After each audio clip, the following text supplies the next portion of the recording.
Hi friends, గోధుమ రవ్వ ఉప్మా ఎలా తయారు చేసుకోవాలో చూద్దాము. 1.5 గ్లాసు మనం గోధుమ రవ్వ తీసుకోవాలి. అది బాగా కొంచెం ఫ్రై చేసుకోవాలి, ఆయిల్ లేకుండా. అది ఫ్రై అయిన తర్వాత మనం వేరొక ప్లేట్లో సర్వ్ చేసుకోవాలి. తర్వాత మనం కొంచెం నూనె, ఆవాలు, జీలకర్ర, మెంతులు, మినప్పప్పు వేసుకోవాలి. అవి బాగా ఫ్రై అయిన తర్వాత మనము కొంచెం అల్లం వేసుకోవాలి.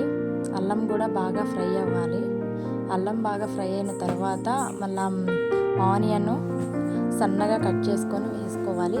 ఆనియన్ కొంచెం మగ్గాలంటే మనం సాల్ట్ వేసుకోవాలండి. సాల్ట్ వేసుకున్న తర్వాత టమోటా, పచ్చిమిర్చి వేసుకోవాలి. ఇవి అంతా బాగా మెత్తబడిన తర్వాత మనం కొంచెం పసుపు వేసుకోవాలి. పసుపు కూడా కొంచెం అలా ఫ్రై అయిన తర్వాత 3 గ్లాసెస్ వాటర్ వేసుకోవాలి.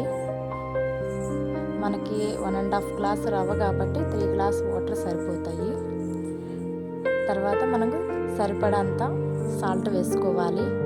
తర్వాత మూత పెట్టుకొని అవి బాగా బాయిల్ అయిన తర్వాత మనము వేయించుకున్న గోధుమ రవ్వని కొంచెం కొంచెంగా వేసుకొని బాగా మిక్స్ చేసుకోవాలి.